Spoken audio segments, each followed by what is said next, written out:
அன்பர்களே, ஆண்டவராகிய இயேசு கிறிஸ்துவின் நாமத்தில் உங்களுக்கு மனம் நிறைந்த வாழ்த்துக்களை தெரிவித்துக் கொண்டு சத்திய வசனம் திருமறை பாட நிகழ்ச்சிக்கு உங்களை அன்போடு அழைக்கிறோம். சத்திய வசனம், இது தேவனின் வசனம். நாம் சோர்ந்து போகையில் கரம் கொடுக்கும் நம் தேவனின் வசனம், நம் தேவனின் வசனம்.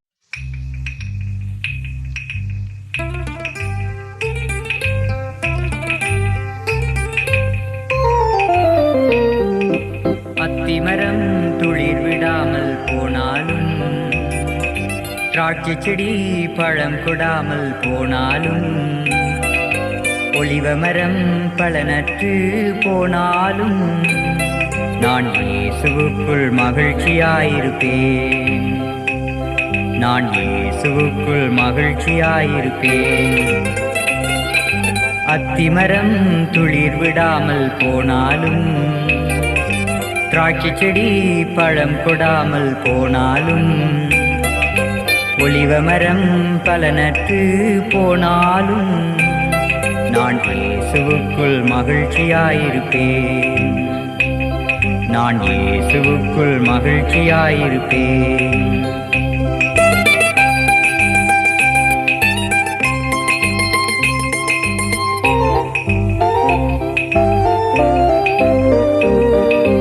வயல்களிலே தானியமின்றி போனாலும், மந்தையிலே முதலற்று போனாலும், தொழுவத்திலே மாடுகளின்றி போனாலும், நான் இயேசுவுக்குள் மகிழ்ச்சியாயிருப்பேன்.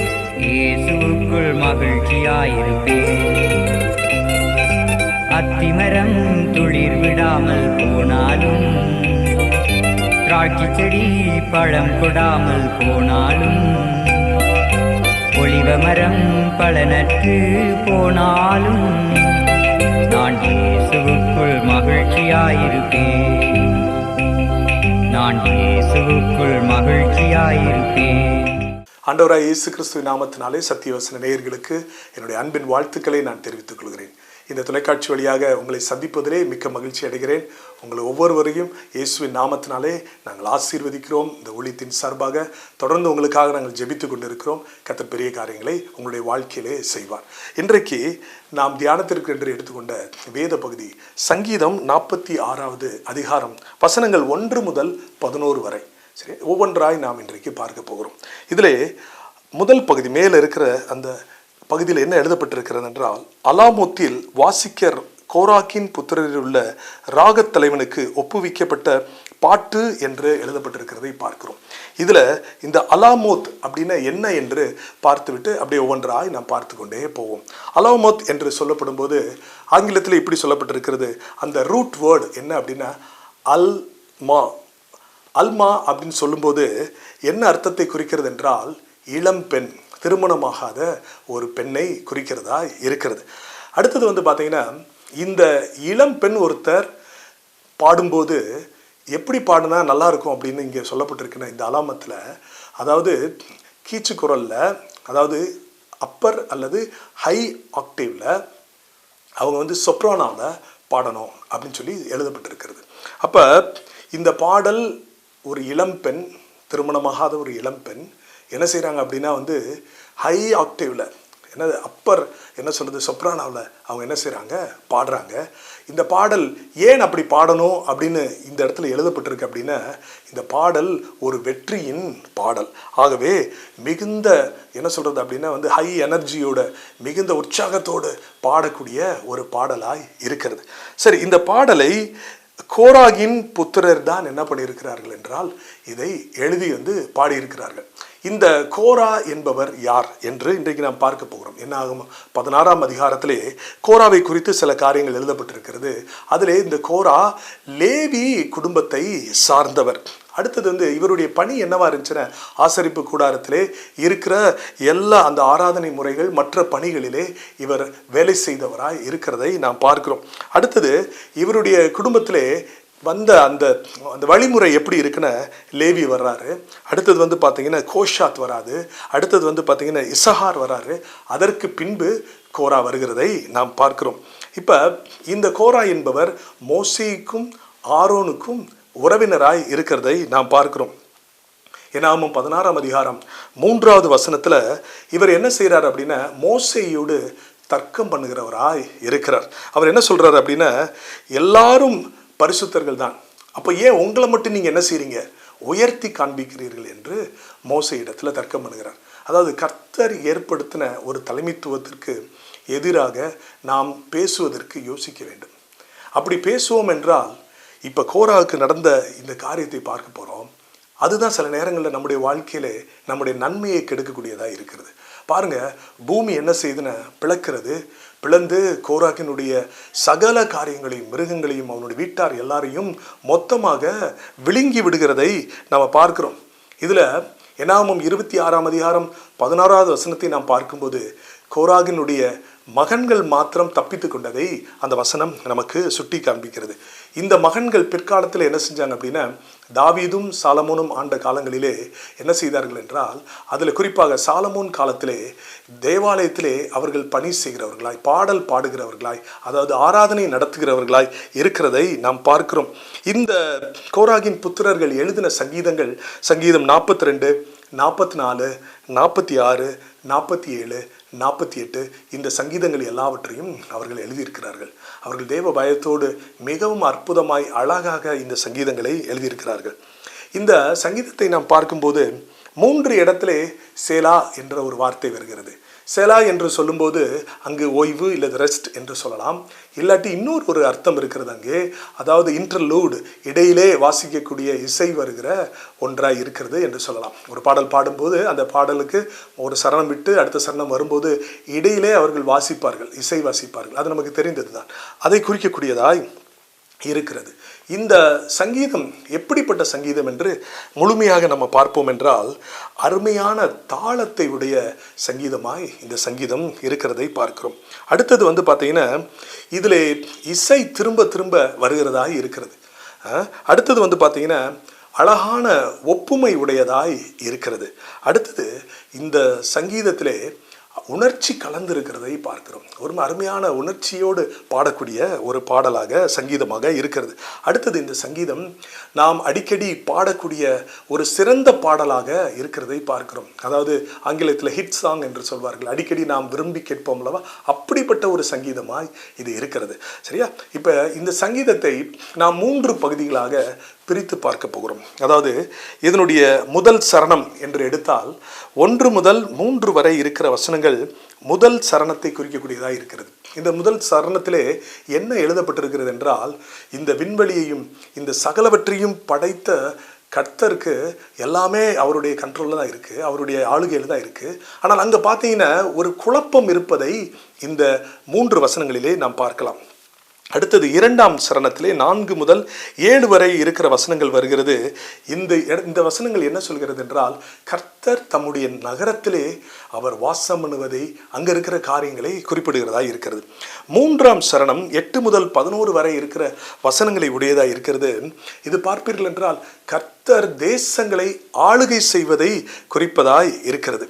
இந்த சங்கீதத்திலே 7வது வசனமும் 11வது வசனமும் திரும்ப வந்திருக்கிறது. அதாவது 7வது வசனத்தில் வந்த அதே வார்த்தைகள் 11வது வசனத்திலும் அப்படியே வந்திருக்கிறது. அப்போ இதை பார்க்கும்போது ஒரு அழகான பாடல் எழுதப்பட்டிருக்கிறது, இந்த கோராகின் புத்திரர்களால் எழுதப்பட்டிருக்கிறது. இந்த சங்கீதத்தினுடைய வரலாற்று பின்னணியை நாம் பார்ப்போம் என்றால் 2 ராஜாக்கள் 18 மற்றும் 19வது அதிகாரத்திற்கு நேராக நாம் போக வேண்டும். அங்கே அசீரியர்கள் எருசலேமை சூழ்ந்து வருகிறார்கள். அந்த நாட்களிலே எசேக்கியா ராஜாவாக இருக்கிறார். அந்த சூழ்நிலையிலே கர்த்தர் எசேக்கியாவிற்கு ஒரு மிகப்பெரிய ஜெயத்தை கொடுக்கிறார். அப்ப இந்த சங்கீதமானது ஒரு வெற்றி பாடல், கர்த்தர் அவர்களுக்கு செய்த நன்மைகளுக்காக பாடப்படுகிற ஒரு வெற்றி பாடல் என்று நாம் வைத்துக் கொள்ளலாம். இப்பொழுது நாம் ஒவ்வொரு வசனமாக பார்க்க போகிறோம். 1வது வசனம், தேவன் நமக்கு அடைக்கலமும் பலனும் ஆபத்து காலத்தில் அனுகூலமான துணைமானவர் என்று எழுதப்பட்டிருக்கிறதை நாம் பார்க்கிறோம்.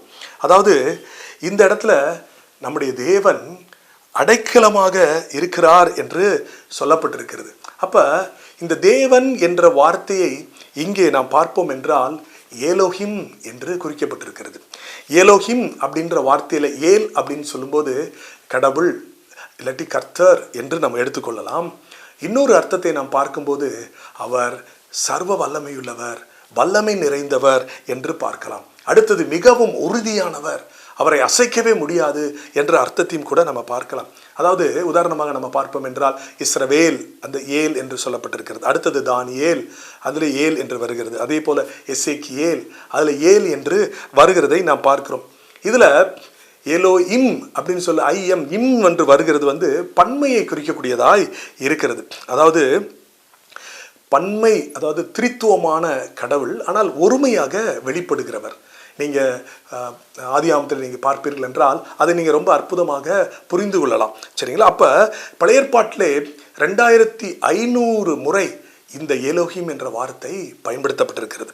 இந்த ஏலோஹிமினுடைய தன்மைகள் எப்படிப்பட்டது? 3 தன்மைகளை நாம் பார்க்க போகிறோம். முதலாவது, அவர் வல்லமை உடையவர். அதாவது எப்படிப்பட்ட வல்லமை உடையவர் என்றால் சகலவற்றையும் படைக்கக்கூடிய வல்லமையுடையவர், எல்லாவற்றையும் ஆளுகை செய்யக்கூடிய வல்லமையுடையவர். அடுத்தது பார்த்தீங்கன்னா அதிகாரமுடையவர். அவர் எப்படிப்பட்ட அதிகாரமுடையவர் என்றால் எல்லா தேசத்திற்கும், எல்லா தேசத்தையும் நியாயம் தீர்க்கிற ஒரு பெரிய நியாயாதிபதியாக இருக்கிற வல்லமையுடைய அதிகாரமுடையவர். அடுத்தது பார்த்தீங்கன்னா மாட்சிமையுடையவர், அதாவது மேன்மையுடையவர். அதாவது மனிதனுடைய எல்லா அந்த அளவுக்கும் தாண்டி அவர் மேன்மையானவராய் இருக்கிறதை பார்க்கிறோம். அதை உதாரணமாக இப்படி பார்ப்போம் என்றால், ஒரு நாட்டினுடைய ஒரு ராஜா இருக்கிறார் என்றால் அவரை என்ன சொல்லுவாங்க அப்படின்னா அந்த மெஜஸ்டி என்று சொல்வார்கள். அதாவது மேன்மையுடையவர், மாட்சிமை நிறைந்தவர் என்று சொல்வார்கள். அதிக கனத்தை கொடுப்பார்கள். அப்ப இந்த ஏலோஹிம் ஆகிய நம்முடைய கர்த்தர் எல்லாவற்றுக்கும் மேலான ராஜாதி ராஜாவாய் இருக்கிறபடினாலே மிகப்பெரிய கனத்தை உடையவராக இருக்கிறார், மேன்மையை உடையவராக இருக்கிறார். ஓகே, இப்படிப்பட்ட கடவுள் நம்முடைய அடைக்கலமாய் இருக்கிறார். இந்த அடைக்கலம் என்ற வார்த்தையை இன்னும் ஒரு சில வார்த்தைகளை சொல்லி நான் உங்களுக்கு புரிய வைக்கிறேன். தஞ்சமாக இருக்கிறார், பாதுகாப்பாக இருக்கிறார் என்று நாம் வைத்துக்கொள்வோம். பாருங்களேன், இப்போ ஒரு மிகப்பெரிய யுத்தம் நடந்துட்டு இருக்கு. அந்த யுத்தத்திலே அதனுடைய மையத்திலே ஒருவர் மாட்டிக்கொள்கிறார். அந்த இடத்துல இருந்து தப்பித்து இப்போ அவர் ஒரு பாதுகாப்பான ஒரு அடைக்கலமான இடத்திற்கு வந்தாக வேண்டும். அவர் என்ன செய்கிறாருன்னா அந்த இடத்தை விட்டு வேகமாக ஓடி தன்னை காத்து கொள்வதற்கு, தன்னுடைய வாழ்க்கையை எப்படியாவது பாதுகாத்து கொள்வதற்கு ஒரு இடத்தை தேடி போய் சேர்கிறார். அந்த இடம்தான் அடைக்கலம் என்று வைத்துக் கொள்ளுங்களேன். இப்போ உங்களுக்கு புரியும் என்று நினைக்கிறேன். அப்ப கர்த்தர் நம்முடைய அடைக்கலமா இருக்கிறார் என்றால் இந்த உலகத்துல என்ன சூழ்நிலை, என்ன காரியங்கள் இருந்துட்டு இருந்தாலும் அவைகளை எல்லாவற்றையும் விட்டுட்டு அவர் இடத்துல போயிட்டோம்னா அவர் நமக்கு உயர்ந்த பாதுகாப்பாக இருக்கிறார். அடுத்தது பாருங்க, பலனாக இருக்கிறார் என்று எழுதப்பட்டிருக்கிறது. பலன் என்று சொல்லும்போது வல்லமை என்ற ஒரு வார்த்தையை நாம் பயன்படுத்தலாம். அதே போல எல்லா காரியத்தையும் செய்ய முடியும் என்ற திறன் என்பதை பார்க்கலாம். பாருங்க, மனிதனால் இது கூடாதுதான், ஆனால் தேவனால் எல்லாம் கூடும். அப்ப அந்த கூடும் என்ற வார்த்தையை நாம் எடுத்துக்கொள்ளலாம். அப்ப கர்த்தர் என்னுடைய பலனாய் இருக்கிறார் அப்படின்னு சொன்னா கர்த்தர் எனக்கு வல்லமையாக இருக்கிறார். என்னுடைய வாழ்க்கையிலே அவர் எல்லாவற்றையும் செய்ய அல்லது செய்து முடிக்க கூடுமானவராய் இருக்கிறார் என்று சொல்லப்படுகிறதை பார்க்கிறோம். அடுத்தது அருமையா சொல்லப்பட்டிருக்கிறது, ஆபத்து காலத்தில் அனுகூலமான துணையுமாய் இருக்கிறார். அதாவது ஆபத்து காலம் என்று சொல்லும்போது நம்முடைய சூழ்நிலைகள் நம்மை மிகுந்த பயங்கரமாய் நெருக்குகிறது. அதாவது ஒரு இப்படி வைத்துக்கொள்ளுங்களேன், ஒரு பழம் இருக்கிறது என்று வைத்துக்கொள்ளுங்கள், ஒரு சாத்துக்குடி இருக்குது. அந்த சாத்துக்குடி பழத்தை எடுத்து நாம் பிழிகிறோம் அல்லவா, அது போன்ற ஒரு நெருக்கம். அது பிழியும் போது அதனுடைய சாரெல்லாம் வெளியே வருகிறது. ஒருவேளை அது போன்ற பயங்கரமான நெருக்கம், போராட்டங்கள், அங்கும் இங்கும் நகர முடியவில்லை, சூழ்நிலை ரொம்ப மோசமாக இருக்கிறது. இப்படிப்பட்ட சூழ்நிலையிலே அவர் எப்படிப்பட்டவராய் இந்த இப்படிப்பட்ட ஒரு ஆபத்து காலத்திலே அவர் எப்படி இருக்கிறார் என்றால் அனுகூலமான துணையாக இருக்கிறார். இந்த அனுகூலமான துணை என்று நம்ம சொல்லும்போது நம்பத்தகுந்த துணையாக இருக்கிறார். அதாவது தக்க சமயத்துல நமக்கு உதவி செய்யக்கூடிய துணையாக இருக்கிறார். அப்ப அந்த உதவி என்பது தக்க சமயத்துல வரும், பாதுகாப்பா இருக்கும், நம்ப தகுந்ததாய் இருக்கும். அப்ப இதை நம்ம பார்க்கும்போது ஒரு யுத்தத்திலே ஒரு போர் வீரன் காயப்பட்டுறாருன்னு வச்சுக்கோங்களேன். அவருக்கு எது தேவை என்றால் முதலுதவி தேவைப்படுகிறதா இருக்கிறது. அந்த முதலுதவி கிடைத்தால் மாத்திரம்தான் அவர் உயிர் பிழைக்க முடியும். அப்போ அவருக்கு கிடைக்கிற முதல் உதவி போல தான் நமக்கு கர்த்தர் என்ன செய்கிறார்னா ஆபத்து காலத்தில் அனுகூலமான துணையாக இருக்கிறார் என்று நாம் பார்க்கிறோம். அப்போ அந்த பிரச்சனையின் மத்தியிலே கர்த்தர் என்ன செஞ்சிடறாரு, வந்துடுறார். அப்போ நம்ம பிரச்சனையை பார்க்க போகிறதில்ல, அந்த பிரச்சனையினால் வருகிற பயத்தை பார்க்க போகிறது கிடையாது. அவருடைய உதவி அங்கே இருக்குது. அதை நாம் என்ன செய்ய போகிறோம், பார்க்கிறவர்களாய் இருக்கிறோம். 2வது வசனத்துக்கு நேராய் போவோம். இப்போ என்ன இந்த 2வது வசனம் ஆரம்பிக்கிறதுனால, ஆகையினால் இப்படியெல்லாம் கர்த்தர் எலோஹிம் இருக்கிறபடினாலே, ஆகையால் பூமி நிலை மாறினாலும், அதாவது பூமி தன்னுடைய இடத்திலிருந்து மாறி போனாலும், நகர்ந்தாலும் அல்லது உடைந்து போனாலும், இப்படி பல வார்த்தைகளை நம்ம பயன்படுத்தலாம். அதாவது எதிர்காலத்தில் ஒருவேளை இந்த பூமி எப்படினாலும் மாறி போகலாம். ஒரு தீர்க்க தரிசனம் கூட எடுத்துக்கொள்வோம். பூமி எப்படினாலும் மாறி போகலாம். அப்படி அதாவது பூமி அதிர்ச்சி வரலாம், நிலம் வந்து பார்த்தீங்கன்னா பிளந்து கொள்ளலாம். எப்படியான சூழ்நிலை இருந்தாலும் பாருங்க, அடுத்தது மலைகள் நடு சமுத்திரத்தில் சாய்ந்து போனாலும் என்று எழுதப்பட்டிருக்கிறது. அப்ப இந்த மலைகள் உறுதியான மலைகள்.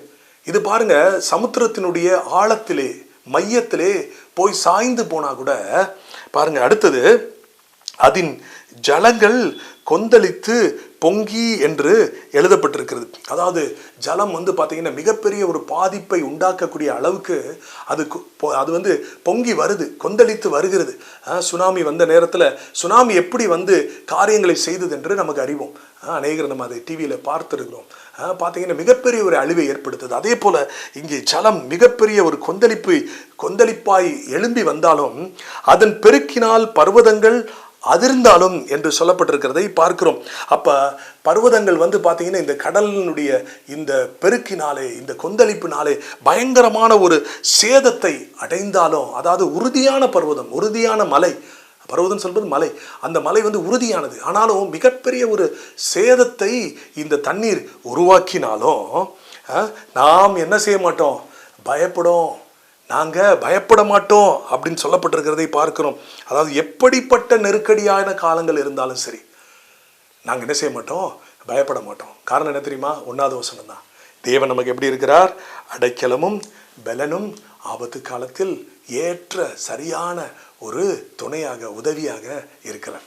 ஆகவே மற்ற காரியங்கள் எப்படி இருந்தாலும் அதை பற்றி எங்களுக்கு பயமில்லை என்று மிகவும் அற்புதமாக இந்த முதல் சரணத்தை அவர்கள் பாடியிருக்கிறார்கள். அந்த இடத்துல சேலா என்று இசைக்காகவோ அல்லது ஓய்வுக்காகவோ ஒரு என்ன சொல்லுது, ஒரு இடம் கொடுக்கப்பட்டிருக்கிறது. இப்பொழுது 4வது வசனத்தை நாம் அப்படியே பார்ப்போம். 4லிருந்து 7 வரை இருக்கிற வசனங்களை நாம் பார்ப்போம். 4வது வசனத்திலே ஒரு நதியுண்டு என்று எழுதப்பட்டிருக்கிறதை பார்க்கிறோம். அதாவது எருசலேமை சுற்றி இருப்பது போல இல்லாதபடி இது என்ன சொல்லப்பட்டிருக்குன்னா, ஒரு நதி இருக்கு, அதன் நீர்க்கால்கள் தேவனுடைய நகரத்தையும் என்று எழுதப்பட்டிருக்கிறது. இங்கே தேவனுடைய நகரம் என்று நாம் சொல்லும்போது அது சியோனை குறிப்பது போல இருக்கிறது. அப்ப அந்த நதி என்று சொல்லும்போது அது தேவ பிரசன்னத்தை குறிக்கக்கூடியதாய் இருக்கிறது. அப்ப தேவ பிரசன்னம் நதியாக என்ன செய்துன பாய்ந்து அந்த இடத்தை சூழ்ந்து இருக்கிறதை நாம் பார்க்கிறோம். இந்த இடத்துல அடுத்த பகுதி என்ன சொல்லுதுன்னா, உன்னதமானவர் வாசம் பண்ணும் பரிசுத்த ஸ்தலத்தையும் சந்தோஷிப்பிக்கும் என்று எழுதப்பட்டிருக்கிறது. உன்னதமானவர் அப்படின்னா இன்னும் நிறைய வார்த்தைகள் நம்ம பயன்படுத்தலாம். மிகவும் பெரியவர், அளவிட முடியாதவர், அதே போல பார்த்தீங்கன்னா வானம் கொள்ளாதவர் என்று நம்ம சொல்லலாம். அப்போ நம்முடைய கர்த்தர் பாருங்களேன் எவ்வளவு பெரியவராய் இருக்கிறார்.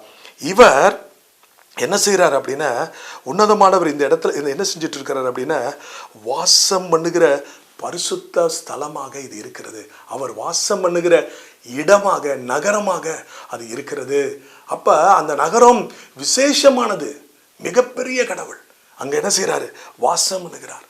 எலோஹிம் இங்கே வாசம் பண்ணுகிறார். அவருடைய பிரசன்னம் என்ன செய்து நிறைந்து காணப்படுகிறது அந்த நகரத்துல. அப்ப பாத்தீங்கன்னா அந்த இடத்தை சந்தோஷிப்பிக்கக்கூடியதாய் இருக்கிறதை பார்க்கிறோம். தேவ பிரசன்னம் ஒரு இடத்தில் வரும்போது அந்த இடத்தை என்ன பண்ணுகிறதா இருக்கிறது, சந்தோஷம் உண்டாக்கக்கூடியதாய், மிகுந்த மகிழ்ச்சியுடையதாய் மாற்றுகிறதாய் இருக்கிறது. ஆகவேதான் நாம் சபையில கூடி வரும்போது, தேவ பிள்ளைகளெல்லாம் கூடி வரும்போது அவரும் வருகிறார். வேதம் சொல்கிறது, எங்கே 2 பேர் 3 பேர் என் நாமத்தினாலே நீங்கள் கூடி வருகிறீர்களோ அவர்கள் மத்தியில் நான் வருவேன் என்று சொல்லியிருக்கிறார். அவர் வரும்போது அந்த பிரசன்னம் மிகுந்த இன்பமாக இருக்கிறது. ஏன்னால் அசையாத ஒரு இடம் அது, பாதுகாப்பான ஒரு இடம். அவர் வரும்போது அந்த இடத்துல மிகுந்த மகிழ்ச்சி இருக்கிறதை நான் பார்க்கிறோம். தேவன் அது நடுவில் இருக்கிறார், அது அசையாது. இதுவரைக்கும் பார்த்துட்டோம். அப்புறம் அதிகாலையிலே தேவன் அதற்கு சகாயம் பண்ணுவார். பாருங்க, அதிகாலையில் அவர் சகாயம் பண்ணுகிறார் அப்படின்னா என்ன அர்த்தம் அப்படின்னா காலை முதல் இரவு வரை. வேதம் சொல்கிறது, இஸ்ரவேலை காக்கிறவர் உறங்குவதும் இல்லை தூங்குவதும் இல்லை. அப்போ அவர் என்ன செய்கிறாருன்னா 24 மணி நேரமும் வாரம் முழுவதும் 365 நாட்களும் கர்த்தர் நமக்கு உதவி செய்கிறவராக இருக்கிறார். எவ்வளோ அற்புதமாக இருக்குது பாருங்களேன். அடுத்த வசனத்தை நாம் பார்ப்போம் என்றால் 6வது வசனம், ஜாதிகள் கொந்தளித்தது, ராஜ்யங்கள் தத்தளித்தது, அவர் தம்முடைய சத்தத்தை முழங்க பண்ணினார், பூமி உருகி போயிற்று. அப்போ என்ன நடக்குது அப்படின்னா தேசத்தில் ஒரு பெரிய சத்தம் கேட்குது. அடுத்தது கர்த்தருடைய சத்தம் கேட்குது. தேசத்தினுடைய சத்தம் எல்லாம் அப்படியே அமைதியாயிருது. பூமி என்ன ஆயிடுச்சு? உருகி போயிட்டு ஒன்றுமில்லாமல் போயிடுச்சு. அடுத்தது பாருங்களேன், 7வது வசனம், சேனைகளின் கர்த்தர் நம்மோடு இருக்கிறார், யாக்கோபின் தேவன் நமக்கு உயர்ந்த அடைக்கலமானவர். இங்கே பாருங்க, சேனைகளின் கர்த்தர் என்று சொல்லும்போது கர்த்தர் மிகப்பெரிய பரலோக சேனையை உடையவராய் இருக்கிறார். இங்கே கர்த்தர் என்று சொல்லும்போது யாவே அப்படின்ற ஒரு வார்த்தை பயன்படுத்தப்பட்டிருக்கிறது. இந்த யாவே என்று சொல்லும்போது உடன்படிக்கையின் தேவன், மனிதனோடு ஒரு ஐக்கியத்தை வைத்துக்கொள்ள விரும்புகிற தேவன், உண்மையுள்ள தேவன் என்று நாம் பார்க்கிறோம். அப்ப இவர் யாரோடு இருக்கிறார்னா, சேனைகளின் கர்த்தர் நம்மோடு இருக்கிறார். அவர் நம்ம கூட தான் இருக்கிறார். God is with us. புதிய ஏற்பாட்டில் பார்க்கும்போது இம்மானுவேல், கர்த்தர் நம்மோடு இருக்கிறார். அப்போ பேர்பட்ட கர்த்தர் நம்மோடு, இந்த யாவே கர்த்தர் நம்மோடு கூட இருக்கிறதை பார்க்கிறோம். அடுத்தது பார்க்கும்போது என்ன சொல்லப்பட்டிருக்குன்னா, யாக்கோபின் தேவன் நமக்கு உயர்ந்த அடைக்கலமானவர். இங்கே யாக்கோபு சொல்லப்பட்டிருக்கிறார். எத்தனாகிய யாக்கோபை இஸ்ரவேலாக கர்த்தர் மாற்றுகிறார், தேசமாக மாற்றுகிறார், மிகப்பெரிய அளவு ஆசீர்வதிக்கிறார். இந்த யாக்கோபு பெரிய தேசமானதற்கு பின்பு இந்த சந்ததியை தமக்கென்று பிரித்து வைத்திருக்கிறார். இந்த சந்ததியை அவர் நேசிக்கிறார், தம்முடைய சொந்த ஜனமாக வைத்திருக்கிறார். இந்த சந்ததியில்தான் இயேசு கிறிஸ்துவை இந்த பூமிக்கு அனுப்புகிறார். அப்ப இப்பேற்பட்ட யாக்கோபின் தேவன் அவர் என்ன செய்கிறவராய் இருக்கிறார்? நமக்கு உயர்ந்த அடைக்கலமாய் இருக்கிறார். எதிரிகள் அணுக முடியாத, யாருமே அணுக முடியாத ஒரு உயரத்திலே நம்மை பாதுகாப்பாக வைக்கிறவராய் இருக்கிறார் என்று எழுதப்பட்டிருக்கிறதை நான் பார்க்கிறோம். இப்போ பார்த்தீங்கன்னா ஒரு ஓய்வு இருக்கிறதை பார்க்கிறோம்.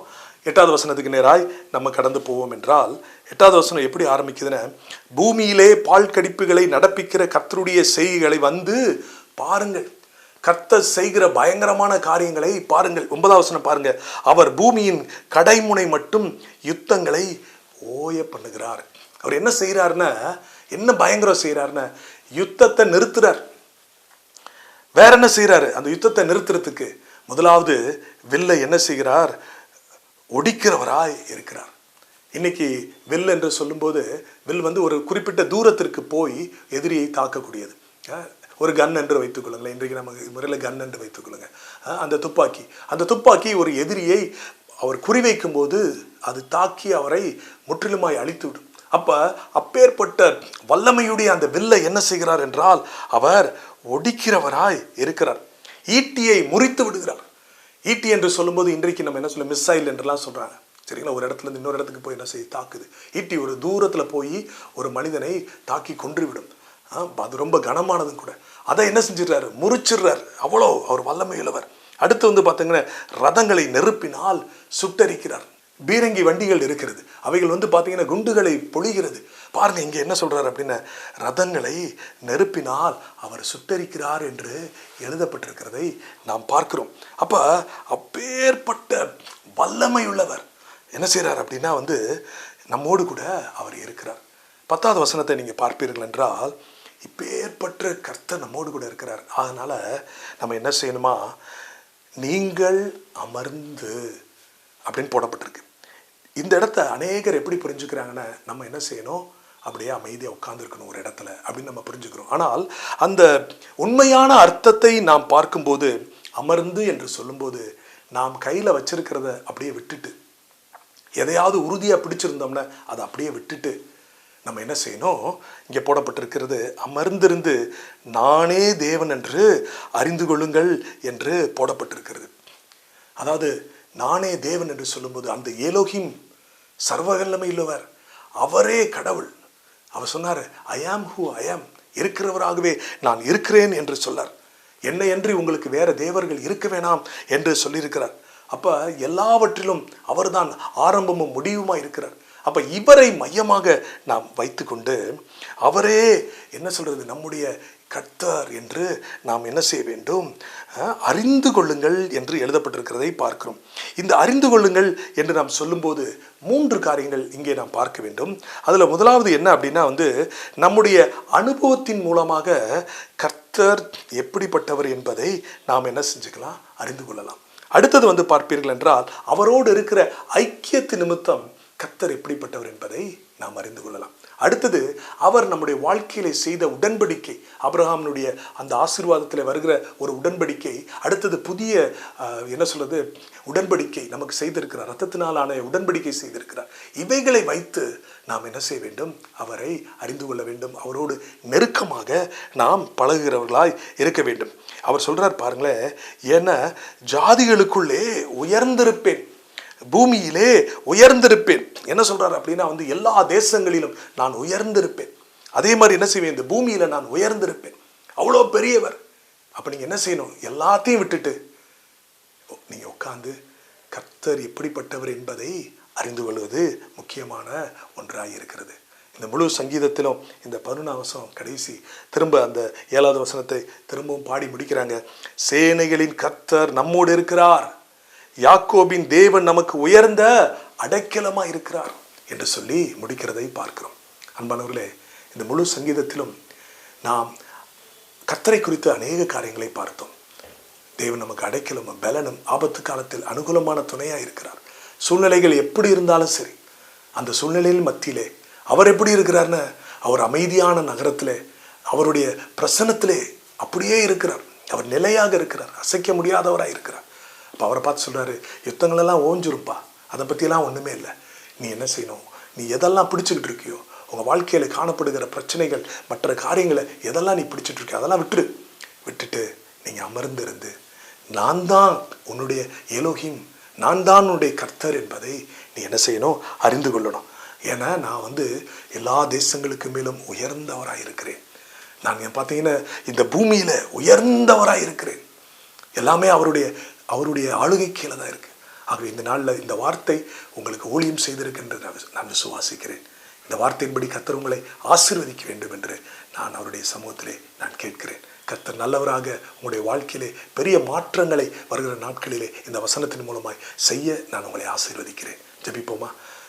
எங்களை அதிகமாக நேசிக்கிற தகப்பனே, நீர் எவ்வளோ பெரியவர் என்பதை நாங்கள் அறிந்து கொள்வதற்கு ஒரு வாய்ப்பை கொடுத்ததற்காக நன்றி செலுத்துகிறோம். ஏலோகிமாக யாவைவாக எங்களோடு கூட நீர் இருப்பதற்காக நன்றி செலுத்துகிறோம். உங்களுடைய பிள்ளைகளுடைய வாழ்க்கையிலே பெரிய மாற்றங்கள் உண்டாவதாக. எதற்கெல்லாம் அவர்கள் கவலைப்பட்டு கொண்டு இருக்கிறார்களோ அந்த கவலைகள் எல்லாம் மாறட்டும் கர்த்தாவே. நீர் எவ்வளோ பெரியவர் என்பதை அவர்கள் அறிய அறிய அறிய இவைகளெல்லாம் கடந்து போகும். பார்க்கிறவைகளை அல்ல, பார்க்காத உங்களுடைய மகிமையான காரியங்கள் அவருடைய வாழ்க்கையை தொடரட்டும் என்று சொல்லி நான் ஜெபிக்கிறேன். ஆசீர்வதிங்க. இயேசு மூலம் கேட்கிற நல்ல பிதாவே, ஆமென்.